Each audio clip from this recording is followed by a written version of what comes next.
In a healthy economy, our money circulates between the big corporations, the consumers, between the working class, between all levels of wealth and all services that are provided. So the government has multiple choices in which level they're going to pull in a little bit of that money and at which level they're going to let a little of that money go out into circulation. It is always a better idea for a country to give its tax cuts to the lower income Americans, or in any country. That does not mean that you are saying, man, let's take all the money from the wealthy and give it to the poor. See, that's one of those examples of an extreme viewpoint that someone is using to convince you of something. They're not saying that to explain how things work.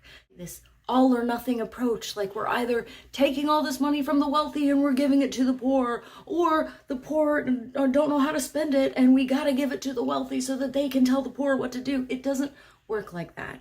It's much more complex. Monetary theory is extremely complex, but we're lucky enough to have hundreds and hundreds of years of working models to have things happen the way that we have predicted them to happen. No matter what, the government is giving money somewhere. When it is giving tax cuts to the wealthy, it is redistributing money to the top. So don't get scared when you hear the concept of redistribution of wealth. Theoretically, redistribution of wealth should happen every second of every day. I want to go and get a new computer.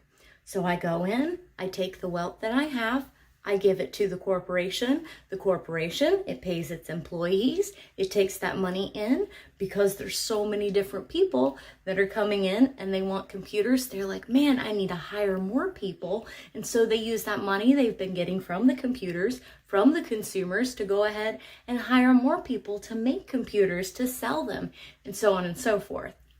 But if you take away the consumers, if you're like, man, we're going to raise taxes on the lower middle class, we're going to just a little bit, suddenly those people who are coming in to get a new computer are like, man, I can barely afford to make rent. This computer, I'm going to use it until it's dead, and then I'll use the public library. So then suddenly the demand is gone. So a company with extra money but no extra demand is going to take that money and is going to give it to its shareholders. It's going to take that money and it's going to use it to inflate its stock market worth, because a company won't make more money just by creating jobs if the demand is not there. If there is not enough money flowing around in the general consumer class, the demand is gone. So companies no longer have any sort of initiative to create a job. And that's not their problem. Companies were not created as the job givers. Our government is supposed to be like a lawyer to protect us all. We should not be expecting these corporations that have been built to make money to be the ones that are looking out for us and that are giving us jobs and that are giving us money and taking care of us. Right now, our corporations decide what doctors we can and cannot go to because they give us the insurance. They give us the options. We pick the options that we have of the 2 or 3 options we're giving so that we think we have control, but really we don't have control. We can't go to any doctor. Here I'm going off on a bit of a tangent because, you know, my views on fixing that issue are contained within another video. But I do want to talk a little bit more specifically about tax policy. Individuals are not the only ones that are taxed. Corporations provide a huge percentage of the tax dollars that we take in, which is awesome. So we don't have to go and tax your wealthy friends down the street just so that you can get Social Security. although Social Security is paid for by everyone, so we should never cut it because it's paid for by everyone and it is owed to everyone.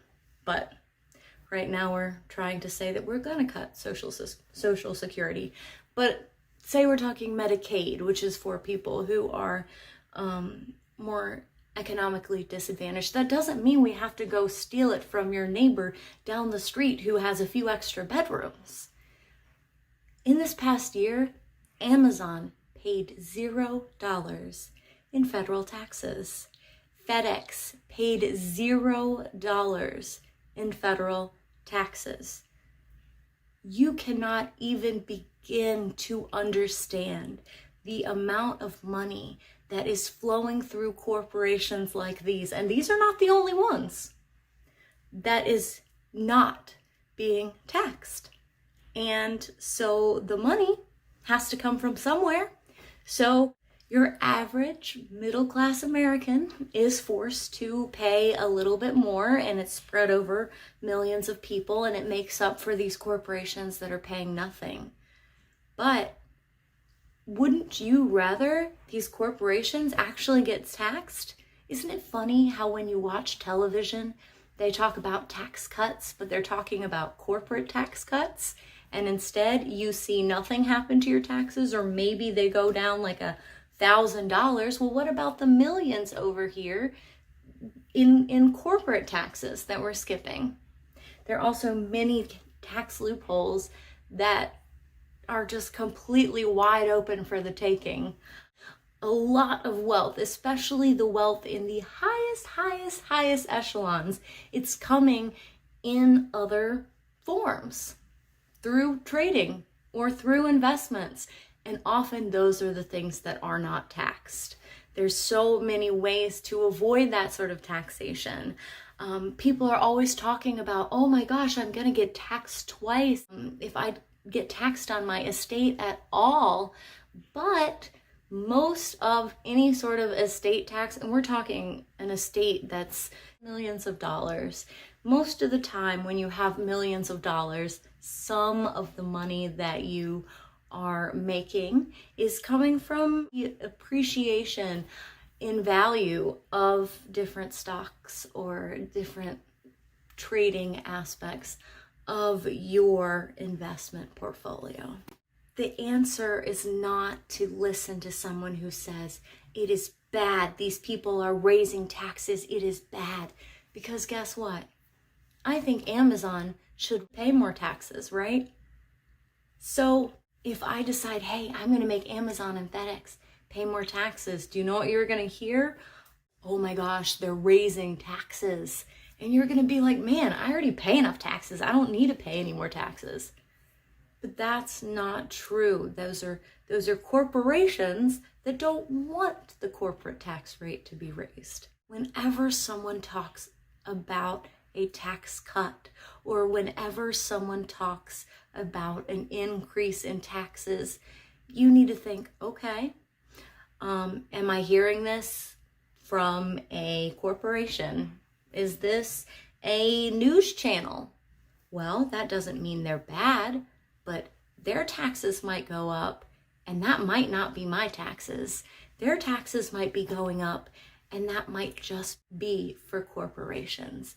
Or maybe they cut your taxes $1,000, $2,000, but that is just a little teeny crumb from the pie.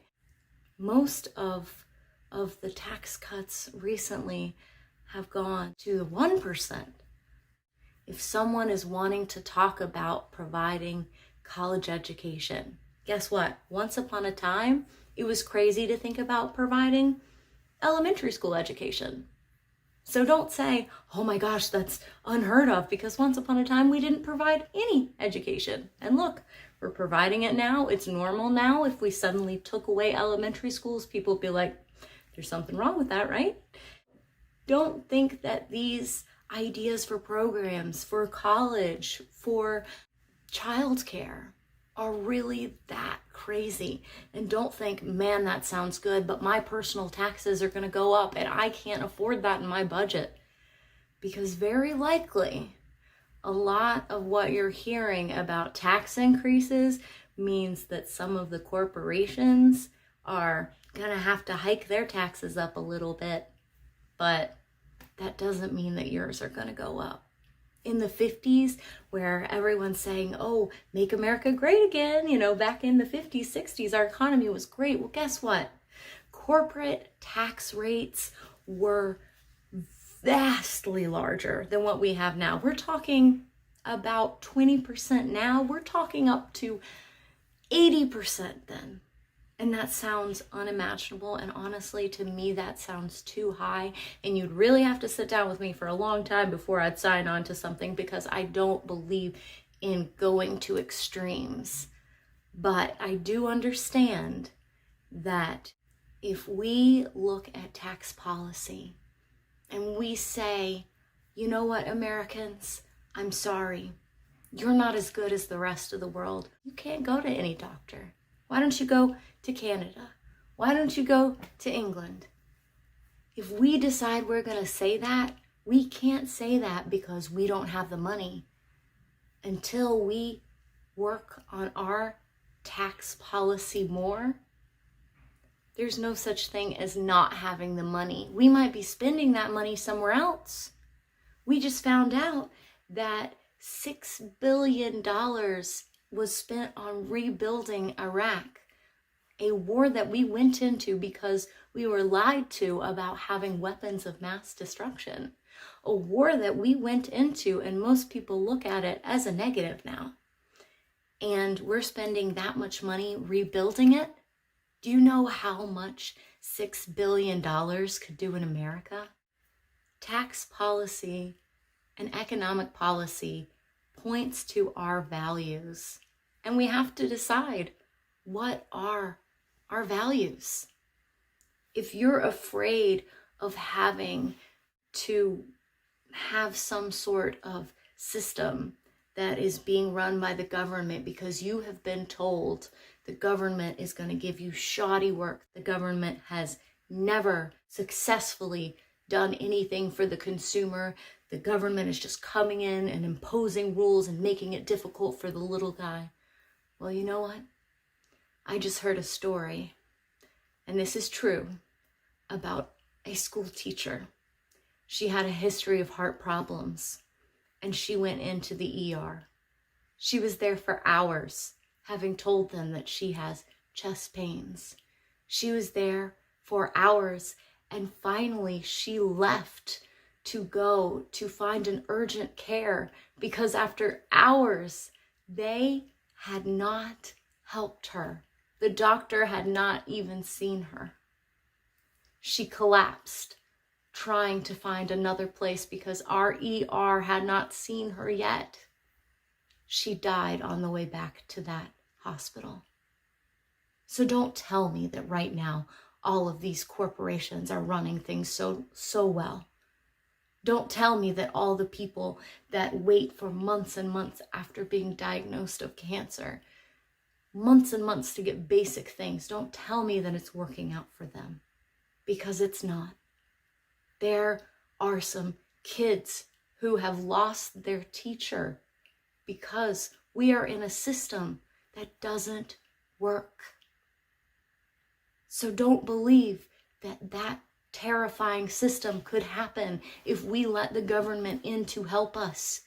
We're in that system. It's happening right now. We are at a crossroads. We are at a crossroads in our history. And we have been told things because the way that we learn information is through channels that cost a lot of money to put together. People are getting news on Facebook, but they're forgetting that Facebook is a corporation that has absolutely no reason to want to tell the truth or to check any of its sources. People who have enough money have the ability to make things look professional. Capitalism is a wonderful thing, but crony capitalism and corporate greed has led us to a place where we need our government. We need our government to protect us. That's what a government is for. We need to stop being afraid of these apocalyptic ideas of our government taking over. Because right now, if you go into a hospital, the wait times are ridiculously long. Why? Because hospitals can't turn you away. So all the people that aren't allowed to go to doctors end up going to the hospital once their problem has grown and festered and become so much more expensive and difficult to deal with. And so our hospitals and our ERs are clogged up. The places that need to run the most quickly, the places that are truly there for emergencies, they've become the catch-all of society. So don't tell me that by allowing people to go to any doctor, that is going to slow down the healthcare that we are receiving. There are a lot of people that stand to lose a lot of money by doing the right thing. And no one wants to take away all of anyone's money. But we need to recognize that the great countries that have toppled over in history have been the ones that allowed income disparity to grow so great that their kids who can't eat out on the streets while people are covering their food in gold.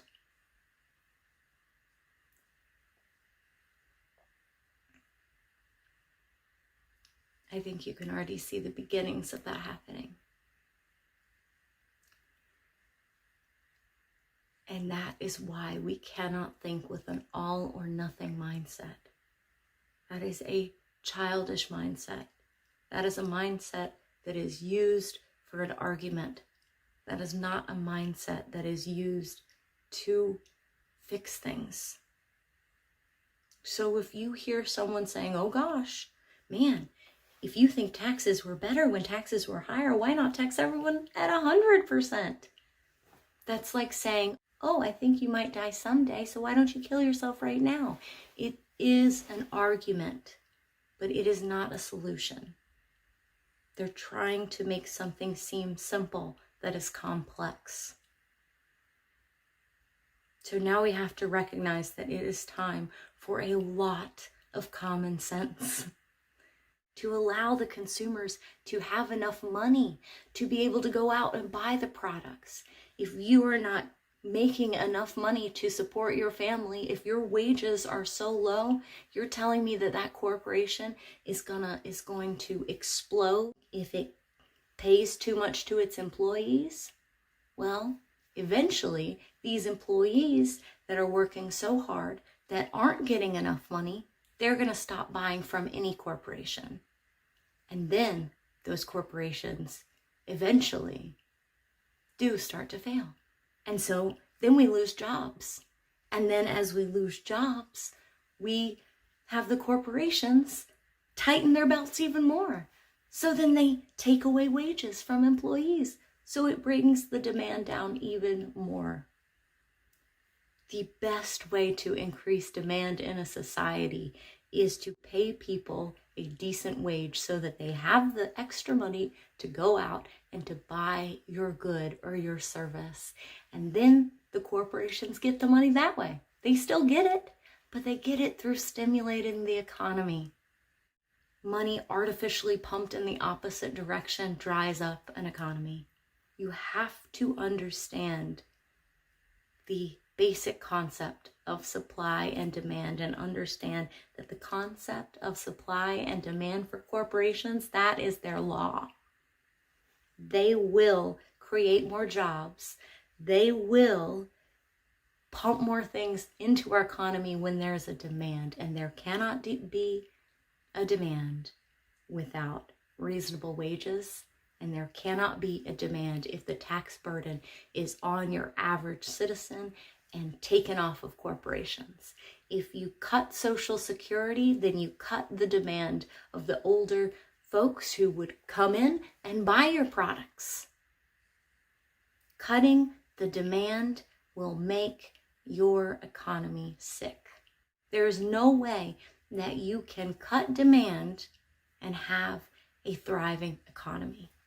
And demand is the little guy.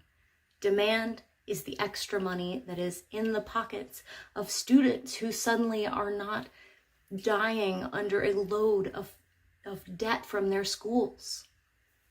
Students can go out and buy cars because they're not paying off a debt. They can buy a new car, maybe, instead of borrowing an old one from their aunt. That stimulates the economy to build growth and wealth and make our whole country prosper. It's simple, but we've been told the opposite is true for so long. It's going to be hard to help show everyone what the truth really is. And it's going to take more than a single sentence or a cute quip to help people understand. But it's time, because right now our wages are stagnant from 40 years of fighting and working hard. Productivity is higher than ever, but these corporations are not letting that money go into wages. Corporations are not going to protect us. The government's supposed to be the one that protects us.